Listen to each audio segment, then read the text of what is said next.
ஓம் தத்புருஷாய வித்மஹே மகாதேவாய தீமஹி தன்னோ ருத்ர பிரசோதயாத். அனைவருக்கும் இனிய புத்தாண்டு வாழ்த்துக்கள். 2026ஆம் ஆண்டு பிறக்க இன்னும் ஒரு சில நாட்களே உள்ளன. ஒரு வருடம் என்பது சாதாரண விஷயம் கிடையாது. 12 மாதங்களில் ஒருவரின் வாழ்க்கை மேலேயும் போகும், சரிந்து கீழேயும் போகும். 12 மாதங்களில் ஒருவரின் வாழ்க்கை தலைகீழாக கூட மாறும். அந்த வகையில் உங்கள் வாழ்க்கையில் என்ன மாதிரியான மாற்றங்கள் எல்லாம் நடக்கும், உங்களுக்கு எதில் ஏற்றம் ஏற்படும், எதில் சறுக்கல் ஏற்படும் என்று சற்று விரிவாக காண்போம். இந்த ஆண்டின் தொடக்கத்தில் கிரகநிலைகள் என எடுத்துக்கொண்டால், குடும்பஸ்தானத்தில் சந்திர பகவானும், சகோதரஸ்தானத்தில் குரு பகவானும், புத்திரஸ்தானத்தில் கேது பகவானும், பாக்கியஸ்தானத்தில் சூரியன், செவ்வாய், புதன், சுக்கிர பகவானும் உள்ளனர். லாபஸ்தானத்தில் ராகு பகவானும் சனி பகவானும் உள்ளனர். குரு பகவான் 5ஆம் பார்வையாக துலாம் ராசியையும், 7ஆம் பார்வையாக தனுசு ராசியையும், 9ஆம் பார்வையாக கும்ப ராசியையும் பார்வையிடுகிறார். சனி பகவான் 3ஆம் பார்வையாக மேச ராசியையும், 7ஆம் பார்வையாக சிம்ம ராசியையும், 10ஆம் பார்வையாக விருச்சிக ராசியையும் பார்வையிடுகிறார்.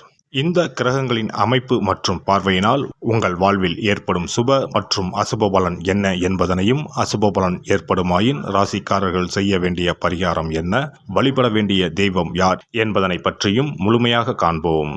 பிறக்கப் போகும் இந்த புது வருடம் உங்கள் வாழ்வில் வளமும் நலமும் செல்வ செழிப்பும் பெற்று வாழ்வில் உயரிய நிலையை அடைய எல்லாம் வல்ல எம்பெருமானை வேண்டி விரும்பி கேட்டுக்கொள்கிறேன். அனைவரிடமும் அன்பு மனதுடன் செயல்படும் கடகராசி அன்பர்களே, இந்த ஆண்டு இனிமையான பேச்சுக்கள் மூலம் எதிலும் வெற்றியடைவீர்கள். சில நேரங்களில் வீண் குற்றச்சாட்டுகள் தோன்றி மறையும். எதிலும் விவேகத்துடன் செயல்படுவது நன்மை தரும். உடன் இருப்பவர்களின் செயல்கள் சில நேரங்களில் கோபத்தை உருவாக்கலாம். அமைதியை கையாள்வது உங்கள் மீதான நம்பிக்கையை மேம்படுத்தும். வழக்கு விஷயங்களில் இருந்து வந்த தாமதங்கள் மறையும். வீடு மற்றும் மனை மீதான கடன் சார்ந்த உதவிகள் கிடைக்கும். குடும்ப உறுப்பினர்களிடம் அனுசரித்து செல்லவும். வாழ்க்கை துணையின் ஆரோக்கியத்தில் ஏற்றம் இறக்கம் உண்டாகும். வீட்டின் தேவைகளை அறிந்து செயல்படுவதால் கையிருப்புகள் குறையும். உத்தியோகஸ்தர்களை பொறுத்தவரை இந்த ஆண்டு தங்கள் பணிகளில் கண்ணும் கருத்துமாக இருப்பது தேவையற்ற சிக்கல்களை குறைக்கும். மற்றவர்கள் விஷயங்களில் தலையிடுவதும் கருத்துக்கள் கூறுவதையும் தவிர்க்கவும். உடன் இருப்பவர்களிடம் தனிப்பட்ட விஷயங்களையும் குடும்ப விஷயங்களையும் பகிர்வதை தவிர்ப்பது நன்மையை தரும். வியாபாரிகளை பொறுத்தவரை இந்த ஆண்டு எதிர்பார்த்த முன்னேற்றங்கள் சாதகமாக அமையாவிட்டாலும் வருமானத்திற்கு குறைவில்லாமல் இருக்கும். வேலையாட்களின் ஒத்துழைப்புகள் மறைமுகமாக கிடைக்கும். வர்த்தக செயல்களில் விவேகத்துடன் செயல்படவும். தொழில் விரிவாக்கங்களில் சற்று கவனத்துடன் செயல்பட வேண்டும். பெண்களை பொறுத்தவரை இந்த ஆண்டு சூழ்நிலை அறிந்து செயல்பட்டு நினைத்ததை முடிப்பதற்கான வாய்ப்புகளை உருவாக்கிக் கொள்வீர்கள். எதிலும் ஆர்வமின்மையுடன் செயல்படுவீர்கள். இடமாற்றம் சார்ந்த முயற்சிகள் கைகூடும். நீண்ட நாட்களாக இழுபறியாக இருந்து வந்த சில பிரச்சனைகள் முடியும். மற்றவர்களின் செயல்களில் தலையிடாமல் இருப்பது நல்லது. அரசியல்வாதிகளை பொறுத்தவரை சில புதிய அனுபவங்கள் கிடைக்கும். உயர் பொறுப்பில் இருப்பவர்களின் நட்பும் ஆதரவும் கிடைக்கும். ஆதாயத்தை எதிர்பார்க்காமல் கடமைகளை சரிவர செய்வதன் மூலம் எதிர்காலத்தில் நல்ல பலன்கள் கிடைக்கும். கட்சி நிமித்தமான வெளியூர் பயணங்கள் செல்ல நேரலாம். சக அரசியல்வாதிகளிடம் ஒற்றுமையும் உற்சாகமும் பிறக்கும். கலைத்துறையில் இருப்பவர்களுக்கு இந்த ஆண்டு குழப்பமான மனநிலைகள் அவ்வப்போது ஏற்பட்டு கொண்டே இருக்கும். பொருள் வரவுகளில் காலதாமதங்கள் உருவாகும். பணிகளில் சில நுட்பங்களை புரிந்து விரைவாக செய்து முடிப்பீர்கள். கலகலப்பான பேச்சுக்கள் மூலம் சிக்கல்களை கையாண்டு புதிய வாய்ப்புகளை உருவாக்கிக் கொள்வீர்கள். மாணவர்களை பொறுத்தவரை இந்த ஆண்டு தேர்வுகளில் நல்ல மதிப்பெண்களை பெற கூடுதல் நேரங்களையும் ஆலோசனைகளையும் பெற வேண்டும். எதிர்காலம் குறித்த சிந்தனைகளும் எண்ணங்களும் அதிகரிக்கும். உயர்கல்வியில் சிறு சிறு தடுமாற்றங்கள் ஏற்பட்டு நீங்கும். சக மாணவர்களிடத்தில் விட்டு கொடுத்து செயல்படவும். இந்த வருட கிரக அமைப்புகள் அடிப்படையில் கடகராசி அன்பர்களுக்கு போட்டியாக இருந்தவர்கள் விலகிச் செல்வார்கள். உயர் பதவிகள் குறித்த இலக்குகளும் எண்ணங்களும் பிறக்கும். இந்த வருட கிரக அமைப்புகள் அடிப்படையில் கடகராசி எதிலும் முயற்சிகளை மேம்படுத்த வேண்டும். சிந்தனை போக்கில் சற்று கவனத்துடன் இருக்க வேண்டும். சனிக்கிழமை தோறும் காவல் தெய்வங்களை வழிபாடு செய்து வர காரியங்களில் இருந்த தடை தாமதங்கள் நீங்கி வெற்றி உண்டாகும். சிறப்பு தொகுப்பு. புத்தாண்டு அன்று செல்வம் பெருக நாம் என்ன செய்ய வேண்டும் என்பதனை பற்றி காண்போம். புத்தாண்டு அன்று நாம் சில விஷயங்களை செய்வதன் மூலம் வீட்டில் செல்வ செழிப்பும் அதிர்ஷ்டமும் மகாலட்சுமி கடாட்சமும் உண்டாகும். ஆகையால் புத்தாண்டு அன்று அதிர்ஷ்டம் தரக்கூடிய வகையில் சில விஷயங்களை கட்டாயம் செய்ய வேண்டும். இன்னும் சில நாட்களில் 2026ஆம் ஆண்டு பிறக்கப் போகிறது. அதாவது ஜனவரி 1/1/2026 அன்று கோவிலுக்கு செல்வது, தானம் செய்வது, புது ஆடை அணிவது மற்றும் வீட்டிற்கு தேவையான பொருட்களை வாங்குவது என பலவற்றை செய்வதன் மூலம் நற்பலன்களை பெற முடியும். பொதுவாக பெரும்பாலான வீடுகளில் எதிர்மறையான எண்ணங்கள் எப்போதும் இருந்து கொண்டே இருக்கும். இதனால் வீட்டில் அதிர்ஷ்டம் என்பதே இருக்காது. முக்கியமாக குடும்பத்தில் மகிழ்ச்சி என்பதே இருக்காது. இவை அனைத்திற்கும் தீர்வு கடவுள் வழிபாடு ஒன்றே ஆகும். கடவுளுக்கு உரிய பொருட்களை வாங்கி வழிபடுவதன் மூலம் வீட்டில் நேர்மறை ஆற்றல் பெருகி குடும்பத்தில் மகிழ்ச்சியும் செல்வ செழிப்பும் உண்டாகும். புத்தாண்டு அன்று வாங்க வேண்டிய 3 முக்கியமான பொருள்: துளசி இலை, ஏலக்காய், கல்உப்பு.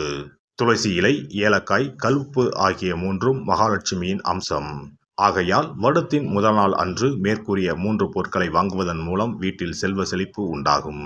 துளசி இலையை வாங்கி வந்து பூஜை அறையில் பெருமாளுக்கும் ஆண்டாளுக்கும் வைத்து வழிபட வேண்டும். அடுத்து ஏலக்காய் வாங்கி வந்து பூஜை அறையில் விளக்கின் அருகில் வைத்து வழிபட வேண்டும். செல்வ செழிப்பு உண்டாக்குவதில் கல்உப்பு முக்கியமான பொருளாகும். ஆகையால் கல்உப்பை வாங்கி கட்டாயமாக பூஜை அறையில் வைத்து வழிபட வேண்டும்.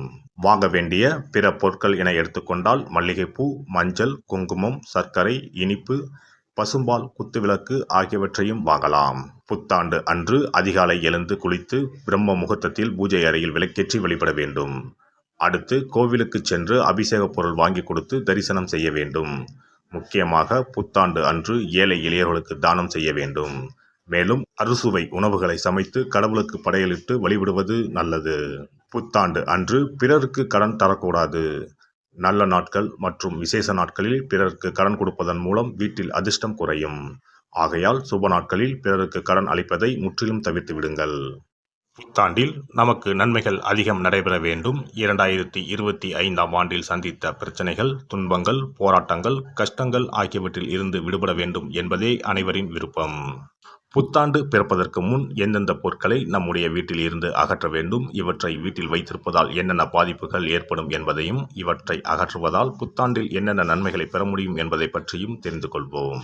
வீட்டில் இருந்து உடைந்த அல்லது சேதமடைந்த பொருட்களை அகற்றுவதால் துர் அதிர்ஷ்டங்கள் ஏற்படுவதில் இருந்து விடுபடலாம். இவைகள் எதிர்மறை ஆற்றல்களை எளிதில் ஈர்க்கக்கூடியவையாகும்.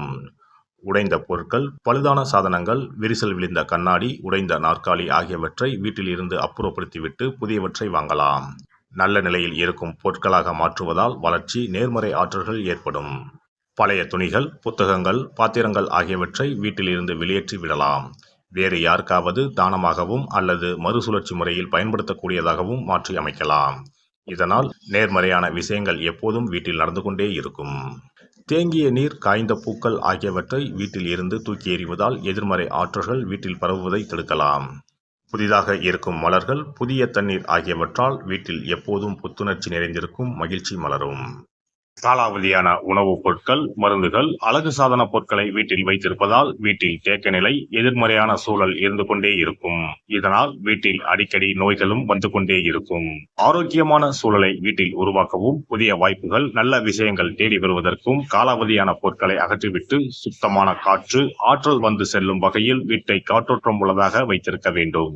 எல்லாம் வல்ல இறையருளால் நீங்களும் உங்கள் அன்பு குடும்பமும் உடல் நலம், நீலாயுள், நிறை செல்வம், உயர் புகழ், மெய்ஞானம் ஓங்கி வாழ்க வளமுடன். இந்த வீடியோ பதிவு உங்களுக்கு பிடித்திருந்தால் லைக் பண்ணுங்க, கமெண்ட் பண்ணுங்க, ஷேர் பண்ணுங்க, மறக்காம சப்ஸ்கிரைப் பண்ணுங்க, பக்கத்துல இருக்கிற பெல் பட்டனை கிளிக் பண்ணுங்க. நன்றி, வணக்கம். ஓம் நமச்சிவாய. சிவாய நம.